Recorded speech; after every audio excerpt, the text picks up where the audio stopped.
네, 성도 여러분 안녕하세요. 예수소망교회 최승선 목사입니다. 이번 시간에는 종교개혁자였던 찌빙글리와 블링거에 대해서 알아보는 시간을 가지도록 하겠습니다.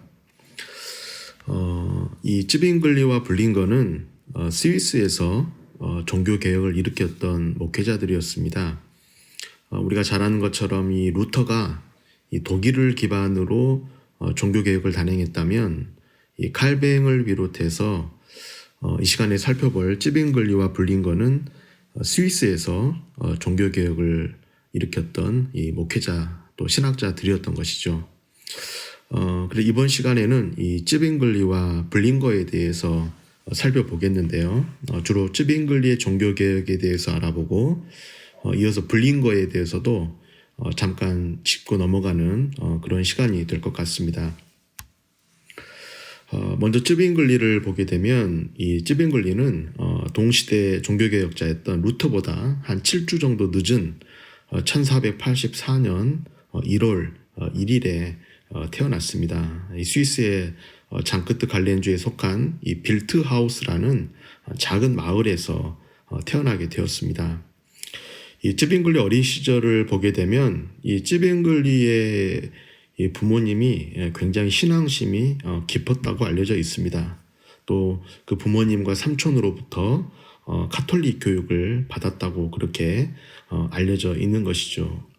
그리고 6살이 되었을 때에 학교를 다니기 시작했고 12살 때에는 베른으로 가서 교육을 받았다 이렇게 기록이 남아 있습니다. 특별히 이 찌빙글리는 천부적인 음악성을 가지고 있었다고 합니다. 당시 찌빙글리가 다니던 이 베른의 학교가 이 성가를 장려했기 때문에 이 찌빙글리는 상당히 수준 있는 그런 음악 교육도 받을 수가 있었던 것이죠. 이 찌빙글리는 타고난 음악 재능이 있어서 류트나 또 하프, 바이올린 이런 악기를 이 수준급으로 연주했다. 그렇게 알려지고 있습니다. 그런데 한편으로 이런 찌빙글리 음악적 재능이 그가 나중에 종교개혁의 기치를 한참 올리고 있었을 때 그의 적대자들로부터 그런 비난과 중상모략의 빌미를 주기도 했다는 것이죠. 찌빙글리는 음악과 오락을 즐기는 불순한 사람이다. 이런 빌미를 주기도 했다는 것입니다. 어쨌든 찌빙글리는 이런 베른에서의 공부 과정이 있었고요. 이제 1504년에는 바젤에서 학사학위를 받고 또 1506년에는 같은 학교에서 인문학 석사학위를 받게 되었습니다. 그리고 찌빙글리가 석사학위를 받았던 그 해에 1506년이죠. 그의 콘스탄치에서 이 사제로 서품을 받게 됩니다. 중요한 것은 아니지만 굳이 루터와 비교를 해본다면 이 루터보다 한 1년 정도 먼저 사제 서품을 받았다. 그렇게 우리가 알 수가 있습니다. 찌빙글리가 사제로 이 서품을 받고 나서 이제 그의 목회 활동이 본격적으로 시작이 되었다. 우리가 이렇게 볼 수가 있겠습니다. 찌빙글리가 가장 먼저 이 목회했던 곳이 자신의 고향인 빌트하우스에서 멀지 않은 이 글라루스라는 곳에서 목회를 하게 됩니다. 이 글라루스 교회의 성직자로 이제 청빙을 받게 되는 것이죠.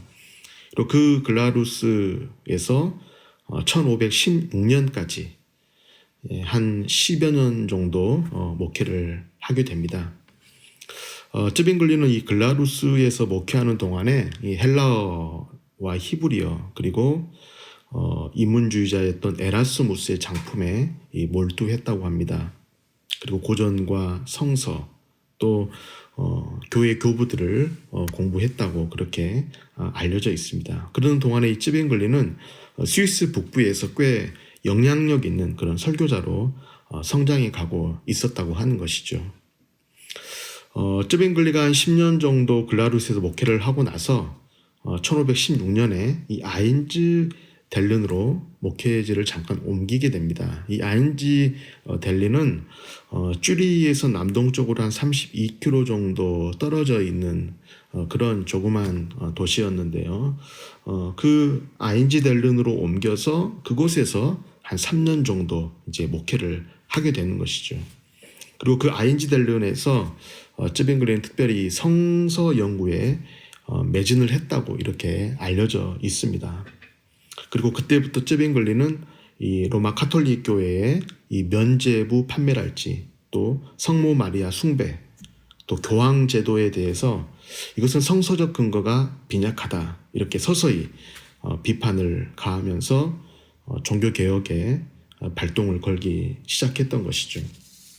물론 쯔빙글리가 이 로마 카톨릭 교회를 당시에 비판하기는 했지만 여전히 그때까지도 쯔빙글리는 교황청에 소속되어서 교황청이 주는 녹복을 받는 그런 엄연한 이 로마 카톨릭 교회의 사제로서의 위치에 있었다. 이것은 분명한 사실입니다.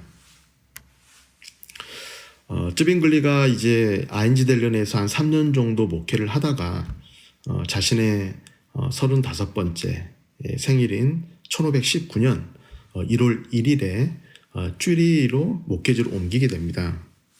그리고 이제 쭈리히에 있는 그로스민스터 교회의 목회자로 이제 부임을 하게 되는 것이죠. 여러분, 이 그로스민스터 교회는 이 쯔빙글리뿐만 아니라 그의 후계자였던 블링거가 44년 동안 목회했던 교회입니다. 이 쯔빙글리와 블링거의 종교 개혁의 진원지가 바로 이 그로스민스터 교회였다. 이렇게 말해도 전혀 틀릴 말이 아닐 만큼 이 그로스민스터 교회는 스위스 종교 개혁의 중심지 역할을 감당했던 것이죠. 화면에 보시게 되면 이 그로스민스터 교회의 사진이 있습니다. 이 쯔빙글리가 그로스민스터 교회를 맡아서 이제 12년 동안 목회를 하게 됐고, 또 블링거가 44년 동안 쯔빙글리를 이어서 이 교회를 이제 목회를 하게 되는 것이죠. 그래서 이 두 사람이 그로스민스터 교회를 목회한 그 연수를 합해 보면 이 56년이라는 자그마치 56년이라는 굉장히 긴 세월을 목회했다는 것을 알 수가 있습니다. 그래서 어떻게 보면 이 쯔빙글리와 블링거가 목회했던 이 56년 동안에 이 두 종교 개혁자들에 의해서 스위스 개혁교회의 신학과 신조가 형성되었다. 그리고 이들이 스위스 개혁교회의 근간을 세우는데 결정적 공헌을 했다. 이렇게 평가를 내려도 과언이 아닌 것이죠. 화면에 보시면 이 그로스민스터 교회 사진을 보게 되면 이 교회 벽에 이 블링거의 동상이 새겨져 있는 것을 볼 수가 있습니다. 왼쪽 그림에 보면 이 블링거 동상이 있는 곳을 제가 이제 빨간 색으로 마킹을 했습니다. 그만큼 이 두 사람이 당시 스위스에 끼친 영향력이 대단했다는 것을 우리가 알 수가 있는 것이죠. 특히 이 블링거 같은 경우는 44년 동안이나 이 쭈리히에서 목회하면서 개혁주의 신앙에서 가장 중요하다고 평가되고 있는 이 스위스 신앙 고백, 이 스위스 신앙 고백을 저술했던 목회자로도 우리에게 알려져 있습니다. 이렇게 이제 쯔빙글리가 1519년에 쭈리히 목회자로 오면서 쭈리히는 스위스 내 프로테스탄트 운동의 중심 도시가 되었습니다. 그리고 이제 이후에 베른이나 또 제네바 등의 여러 도시들이 종교 개혁에 동참하게 되었던 것이죠. 특히 쯔빙글리가 목회했던 이 쭈리히라는 도시는 당시 인구가 한 7,000명 정도 되었다고 합니다.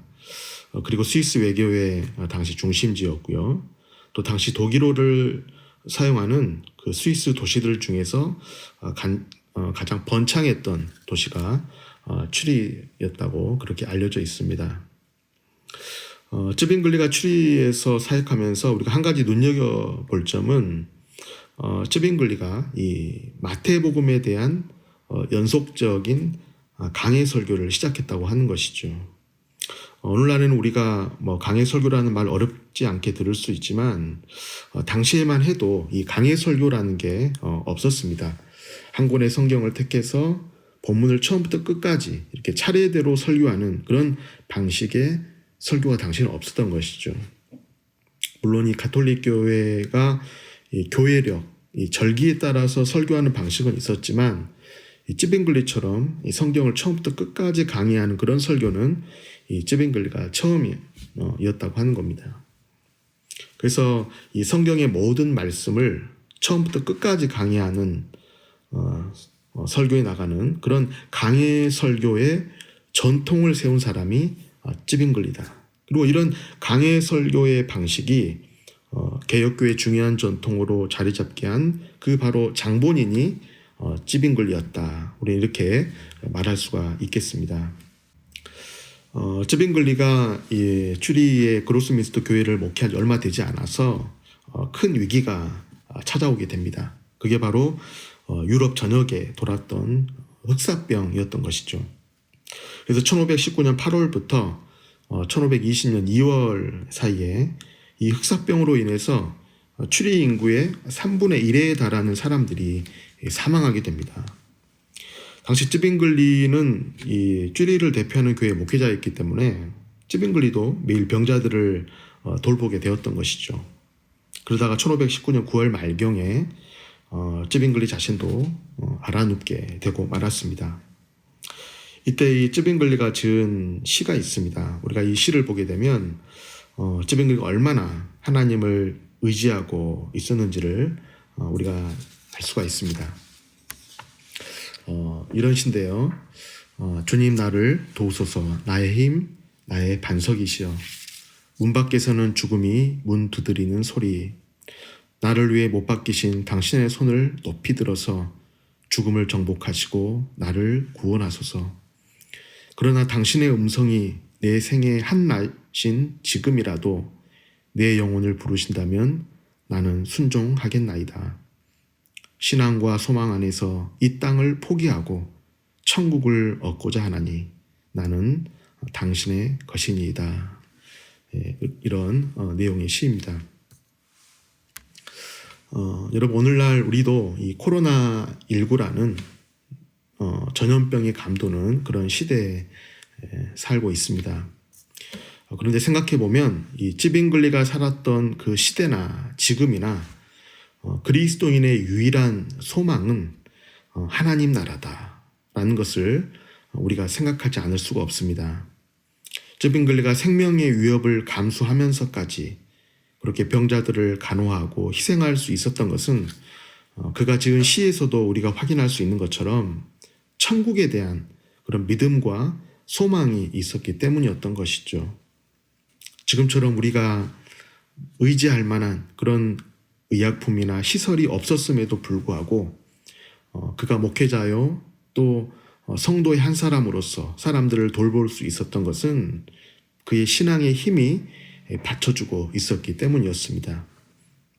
오늘날 그리스도인들도 이 땅에서 우리가 잘되고 성공하고 또 부와 건강을 누리는 것이 성도의 소망이 아니라 영원한 세계를 바라보는 그 신앙으로부터 종교개혁자들의 삶과 같은 세상을 이기고 또 극복하고 담대하게 살아가는 마음이 생긴다고 할 수 있겠습니다. 찌빙글리가 만약에 흑사병에서 회복되지 못했다면 찌빙글리는 추리에서 1년도 안 되는 짧은 기간 동안 목회했던 사람으로 남았을 가능성이 있는 것이죠. 만약 그랬다면 스위스 종교개혁은 아마 굉장히 어려워졌을지도 모릅니다. 근데 다행히 찌빙글리가 병에서 회복이 되었고 그리고 그 다음 해인 1520년에는 찌빙글리가 교황청에 성직록을 거부하는 결단을 내리게 됩니다. 이 성직록이라고 하는 것은 교황청에서 받는 연금을 말하는 것이죠. 그래서 지금까지 교황청이 주는 월급을 받아서 찌빙글리가 생활을 했는데 이제부터는 교황청이 주는 녹봉을 받지 않겠다 이렇게 선언을 한 것입니다. 그래서 어떻게 보면 이때부터 쯔빙글리의 종교개혁이 본격적으로 수면으로 떠올랐다. 이렇게 말할 수가 있습니다. 특히 이 쯔빙글리의 이 스위스 종교개혁이 더욱더 부각이 되는 그런 사건이 있었습니다. 그것이 이른바 이 사순절 이 소세지 사건이었던 것이죠. 우리가 이 사순절 소세지 사건, 이 소세지 사건이라는 게 뭔가 우리가 궁금해할 수 있는데요. 이런 것입니다. 당시 이 로마 카톨릭은 사순절 기간에 이 육식을 금지해 왔었습니다.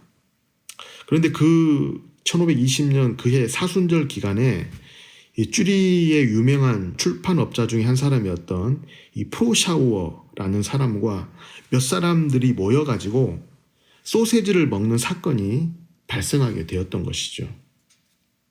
로마 카톨릭은 사순절 기간에 육식을 금지하고 있었는데 이 몇몇 사람들이 모여서 돼지고기로 만든 이 소세지를 먹었다고 하는 겁니다. 소세지를 먹고 안 먹는 것이 뭐가 그렇게 중요한 건가? 그런 율법적 규례와 규정이 왜 중요한 건가? 그렇게 그들은 생각을 했던 것이죠. 고기를 먹는 것 자체가 죄가 아닐진데 그런 규례를 왜 지켜야 한가? 그런 이제 생각에서 이들이 사순절 때 소세지를 먹게 되었습니다. 한마디로 이 사람들이 로마 카톨릭의 사순절의 육식 금지 전통을 깨버렸다고 하는 것입니다. 그래서 당연히 로마 카톨릭 교회 측에서는 이 사순절의 금식 규례를 어긴 이들을 처벌해야 한다. 그렇게 주장을 했던 것이죠. 그런데 그때 이 쯔빙글리가 이들을 옹호하고 나섰던 겁니다. 사순절의 육식을 금하는 것은 아무런 성서적 근거가 없을 뿐더러 하나님이 주신 음식은 무엇이나 먹을 자유가 있다. 이렇게 주장을 했던 겁니다. 그래서 이 사건이 이 쯔빙글리의 종교개혁에 큰 도화선이 되었다고 하는 것이죠. 어떻게 보면 이 루터의 종교개혁이 면죄부에 대한 신학적인 반대에서 시작됐다. 이렇게 본다면 여러분 쯔빙글리는 어떻습니까? 쯔빙글리의 종교개혁은 사순절에 육식을 할 수 있는가 없는가 여기에 대한 문제에서 출발했다라고도 우리가 볼 수가 있는 것이죠. 참고로 이 쯔빙글리는 사순절 기간에 이런 금식 규례 외에도요, 성자와 마리아 숭배, 또 수도원 제도의 문제, 그리고 성직자의 독신 제도 등을 지적을 했습니다. 그러면서 더욱더 이 카톨릭 교회를 공개적으로 비판하고 카톨릭 교회와 각을 세우면서 나가게 되었던 것이죠. 그리고 우리가 한 가지 더 주목할 점은 쯔빙글리가 사순절 소세지 사건이 일어났던 그 해에 1522년에 결혼을 하게 되었다는 사실입니다. 당시에 세 아이의 어머니였던 이 안나 라인하르트라는 그런 여인을 만나서 결혼식을 올리게 됩니다. 우리가 루터도 마찬가지지만 여러분 쯔빙글리가 결혼을 했다는 것은 무엇을 말하겠습니까? 그것은 나는 이제 더 이상 카톨릭 교회의 사제가 아니다 라고 하는 것이죠. 나는 이제 카톨릭과 영원히 결별하겠다. 이런 상징적 의미가 있다고 할 수가 있겠습니다. 이 사순절 소세지 사건이 카톨릭과 충돌하는 큰 기폭제가 되면서 그 다음에 1523년에는 카톨릭과 프로테스탄트 진영 사이에 이 공개 논쟁이 벌어지게 됩니다. 그리고 이 쯔빙글리는 이 공개 논쟁이 모든 사람에게 기독교의 참된 신앙을 설명할 수 있는 좋은 기회가 됐으면 좋겠다. 이런 판단을 가지고 당시 학문 언어였던 라틴어가 아니라 사람들이 일상적으로 사용했던 이 독일어로 자신의 주장을 67개 조항으로 정리를 하게 됩니다. 그리고 이 67개 조항을 정리하고 해설까지 덧붙인 책을 출판하게 되는 것이죠. 쯔빙글리가 1523년 이 공개 논쟁을 거치면서 개혁교회 진영 안에서 의견 차이가 발생을 했습니다. 일부 사람들은 그렇게 생각을 했던 것이죠. 찌빙글리의 개혁이 너무 미지근하다. 찌빙글리의 개혁이 미온적이고 속도가 느리다. 그렇게 불평을 한 겁니다. 그래서 우리가 이제 이들을 가리켜서 급진주의자다 이렇게 부르기도 하는데요. 이 사람들은 찌빙글리의 개혁이 너무 미지근하고 너무 속도가 느리기 때문에 보다 빠른 개혁을 원하면서 찌빙글리와 또 다른 그런 각을 세우면서 나아갔던 사람들이라고 볼 수가 있습니다. 그래서 찌빙글리는 가톨릭 교회의 전유물인 성만찬 예복을 왜 거부하지 않는가? 또 십자가 성호를 긋는 행위를 왜 여전히 허용하고 있는가? 또 성상 숭배에 대해서도 왜 분명한 태도를 취하고 있지 않는가? 이런 점들을 꼬집어서 비판을 가하기 시작했던 것입니다. 그래서 결국에 1525년 이제 1월 21일이 되면 콘라트 그레베를 중심으로 몇몇 사람들이 모여서 이 독자적인 모임을 결성하게 됩니다. 그리고 이 자리에서 획기적인 하나의 조항이 채택이 되는데요. 그게 바로 유아 세례를 인정하지 않겠다고 하는 것이었습니다. 유아 세례는 성서적 근거가 빈약하기 때문에 우리는 유아 세례를 인정할 수 없고 유아 세례를 받은 사람들은 다시 세례를 받아야 된다. 이렇게 주장을 하고 나갔던 것이죠. 그래서 우리는 이제 이 사람들을 가리켜서 우리는 재세례파다. 다시 세례를 받아야 한다. 이렇게 이제 주장을 했기 때문에 지금 우리는 이제 재세례파다 이렇게 이름을 붙이고 있습니다. 참고로 우리 장로교회는 유아 세례를 시행을 하고 있습니다. 물론 아이가 믿음을 고백했기 때문에 주는 것은 아니죠. 하지만 상징적 의미가 있다고 보고 있는 겁니다. 부모의 입장에서 보면 이 아이를 하나님의 사람으로 양육하겠습니다. 이 아이가 하나님의 사람으로 자라나게 해주십시오. 그런 하나님께 대한 서운의 의미가 있고 또 기도의 의미가 담겨져 있다고 보는 것이죠. 그리고 여러분, 예수님도 어떤 말씀을 하셨습니까? 아이들이 내게 오는 것을 금하지 말라. 그런 말씀을 하셨습니다. 그래서 우리 장로교회는 그러한 입장에서 유아 세례를 반대하지 않습니다. 그 유아 세례 안에도 나름대로의 그런 신앙의 상징적 의미가 있다고 보고 있는 것이죠. 어쨌든 우리가 이 찌빙글리를 보게 되면 찌빙글리는 한편으로는 이 카톨릭주의자들과 맞서 싸웠고 또 다른 한편으로는 급진적 이런 재세례파에게 대항하면서 자신의 개혁을 진행시켜 나간 사람이었다. 이렇게 우리가 정리를 할 수 있겠습니다. 1525년에 그러니까 찌빙글리가 이제 재세례파와의 갈등이 불거졌던 그 해에 찌빙글리가 새롭게 시작하게 된 모임이 하나 있었습니다. 1525년 6월부터 이제 시작된 모임이었는데요. 그 모임의 이름이 에온이라고 불리는 성경 연구 모임이었습니다.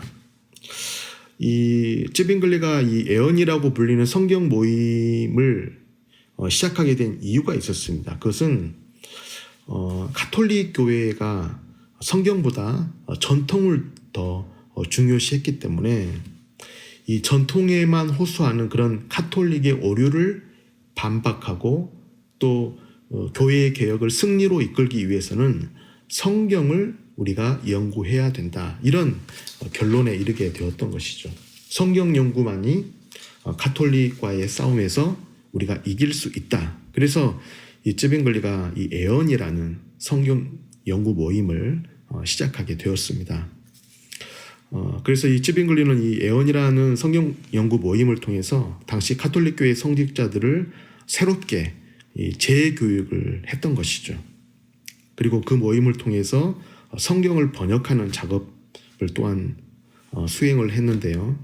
1531년에는 독일어 신구약 성경을 완성해서 출판까지 하게 되었습니다. 참고로 이 독일어 번역 성경은 루터의 독일어 성경보다 한 3년 정도 일찍 출판된 성경으로 그렇게 알려져 있습니다. 여러분, 이 성경 모임이 중요한 의미가 있는데요. 이것은 이 쯔빙글리에 의해서 시작된 이 애언이라는 이 성경 모임이 나중에 이 칼뱅을 비롯해서 청교도들에게도 그대로 이어져 내려왔던 것이죠. 그리고 오늘날까지도 우리 개혁교회의 중요한 전통으로 남아있다고 하는 것입니다. 그런 의미에서 이 쯔빙글리가 시작했던 이런 성경 연구 모임이 굉장히 의미가 있다라고 할 수가 있겠습니다. 우리가 쯔빙글리를 공부하면서 한 가지 알게 되는 사실은 이 종교 개혁자들이라고 해서 모든 개혁가들이 같은 신학적 입장을 가졌던 것은 아니다. 같은 신학적 입장의 견해를 취했던 것은 아니다라고 하는 것입니다. 조금 전에 우리가 잠깐 살펴본 것처럼 이 쯔빙글리와 급진주의자들, 쯔빙글리와 같은 개혁교회 안에서도 쯔빙글리와 제세례파의 견해가 달랐던 것처럼 카톨릭에 대항해서 종교개혁의 가치를 함께 든 종교개혁자들 안에서도 서로의 입장 차이가 조금씩 있었다고 하는 것입니다. 그런 맥락에서 이 쯔빙글리도 마찬가지였습니다. 이 쯔빙글리에게 있어서 자신의 신학적 입장 차를 가지고 있었던 사람 중에 하나가 바로 이 루터였습니다. 물론 이 루터와 모든 신학적 입장이 달랐던 것은 아닙니다. 루터와 모든 신학적 입장이 달랐던 것은 아니지만 이 성만찬에 대한 입장이 서로 달랐던 것이 사실이었습니다. 이 성만찬에서 이 쯔빙글리와 루터가 이 논쟁을 벌였던 부분이 있는데요. 그게 어떤 부분이었냐면 그리스도의 임재가 어떻게 이루어지느냐 하는 문제였습니다. 이 성만찬 때 루터의 주장은 이랬습니다. 루터는 마태복음 26장 26절에 있는 이것은 내 몸이니라 이 성경 말씀에 입각해서 성만찬 때 예수 그리스도께서 육체적으로 떡과 포도주에 임재하신다 이렇게 주장을 했습니다. 물론 이 루터의 주장은 당시 로마 카톨릭이 주장했던 화채설과는 다른 것입니다. 이 카톨릭은 성만찬 때 떡과 포도주가 실제로 그리스도의 살과 피로 변한다 이렇게 주장을 했던 것이죠. 하지만 루터는 떡과 포도주가 그리스도의 살과 피로 변하는 것이 아니라 그리스도의 몸이 실제로 떡과 포도주에 임재하신다 이렇게 주장을 했던 것입니다. 의미의 차이가 있는 것이죠. 그런데 여러분 쯔빙글리의 생각은 달랐습니다. 그리스도의 몸이 실제로 떡과 포도주에 임재하시는 것이 아니라 이 쯔빙글리는요 요한복음 6장 63절 말씀 그러니까 살리는 것은 영이니 육은 무익하니라 이 말씀을 토대로 육체적 임재가 아닌 영적 임재를 주장했던 것이죠.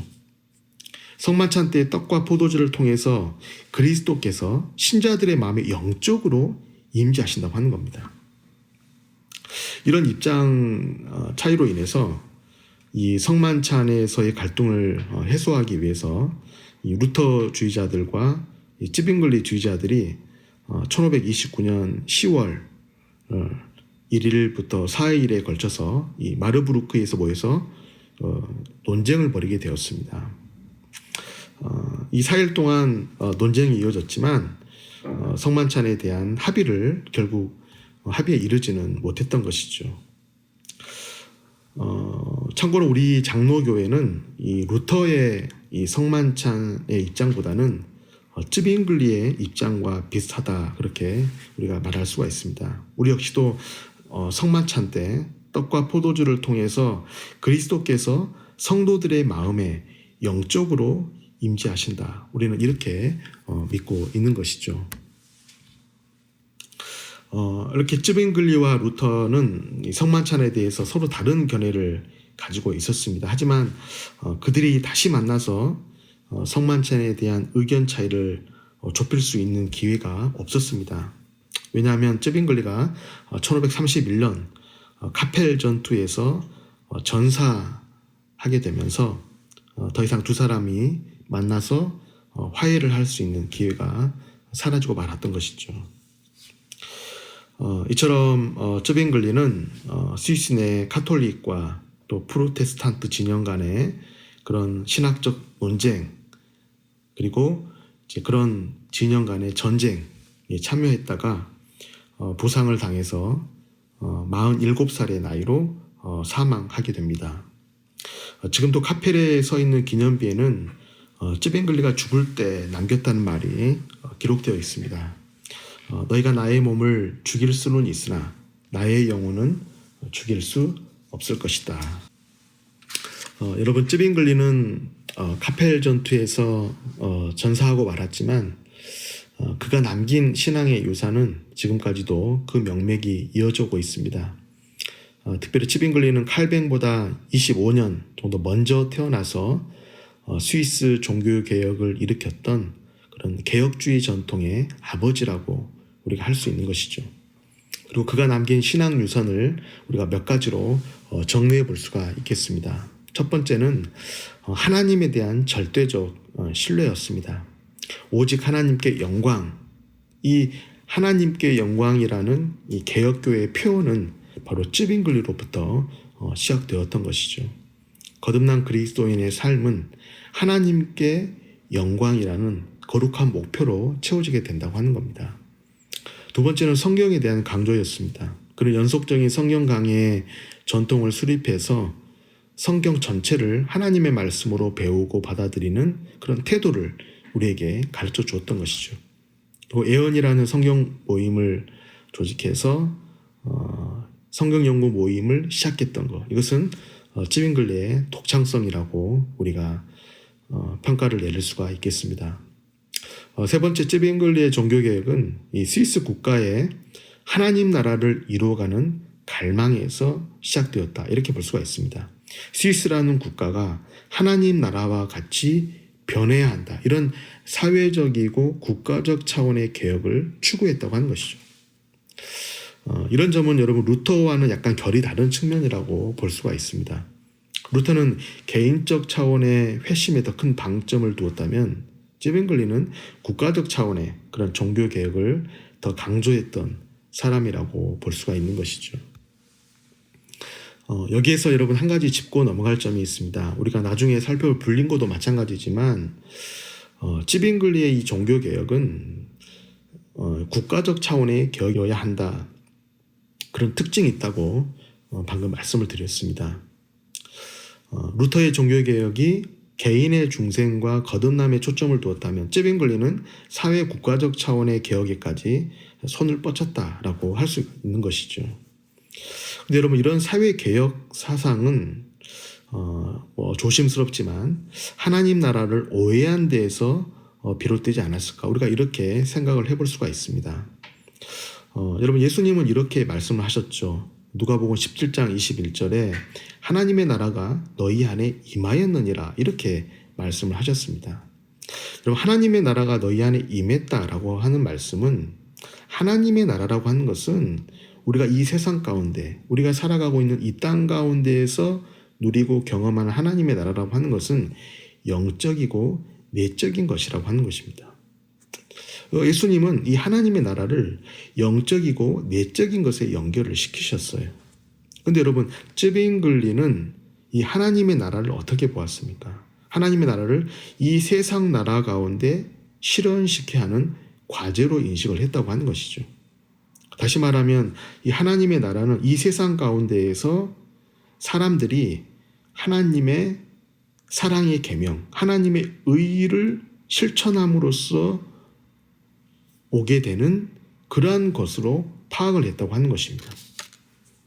물론 이 세상 가운데 완벽한 하나님의 나라를 이룰 수는 없죠. 하지만 사랑의 계명을 실천함으로써 하나님 나라를 이루어가는 것이 개인과 사회 전체를 향한 하나님의 도덕적 요구로 보았다고 하는 겁니다. 한마디로 그들의 개혁의 목표는 하나님 나라다운 스위스를 만들자, 이것이 바로 그들의 종교개혁의 목표였다고 할 수가 있는 것이죠. 하지만 여러분, 예수님과 이 사도들이 전한 하나님의 나라는 어디까지나 영적이고 내적인 차원을 말씀한 것이었습니다. 물론 여러분, 그리스도인들이 이 땅을 살아가면서 이 땅의 정의와 공의를 위해서 힘써야 하는 것은 맞는 것이죠. 하지만 그것이 본질적 목표는 아니라고 하는 것입니다. 그래서 여러분 사도 바울은 하나님의 나라는 오직 성령 안에 있는 의와 평강과 희락이라 로마서 10장 17절에 그렇게 말씀을 하고 있습니다. 여러분 바울이 성령 안에서라고 말한 것도 우리가 이 땅에서 누리는 하나님의 나라라고 하는 것은 눈에 보이는 그런 가시적이고 외형적인 것이 아니라고 하는 것입니다.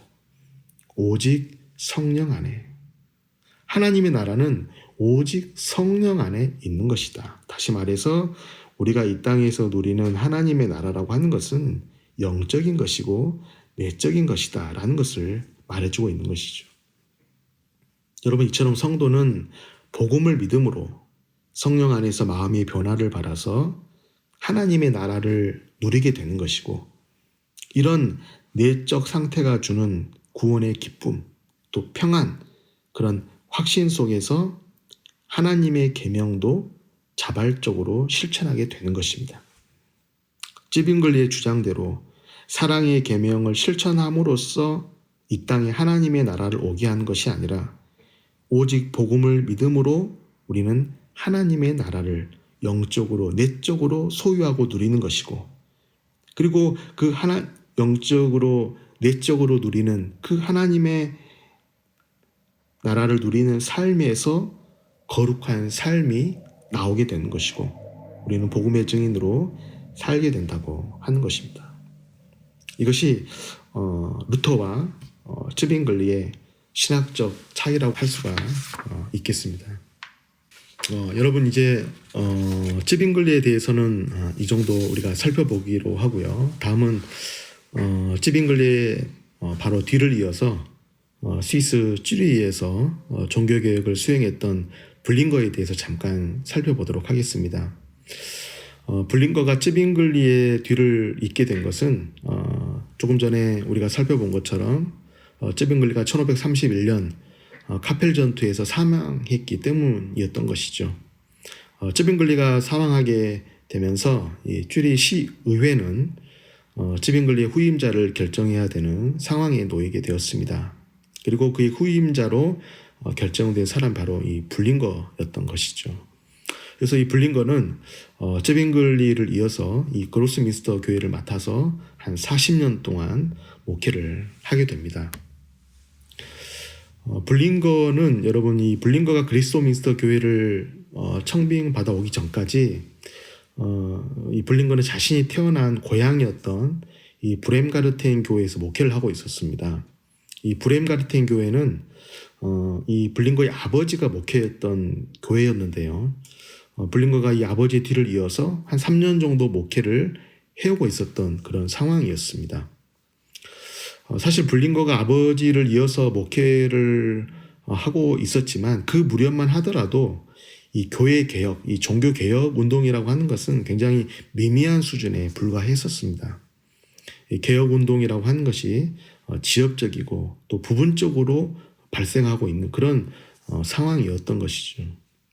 왜냐하면 당시 상황은 이 가톨릭 교회 전통을 지키려고 했던 그런 일반 대중들의 강한 저항이 있었기 때문에 블링거는 처음부터 이 종교개혁 사상을 담은 설교를 마음대로 그렇게 선포할 수가 없었습니다.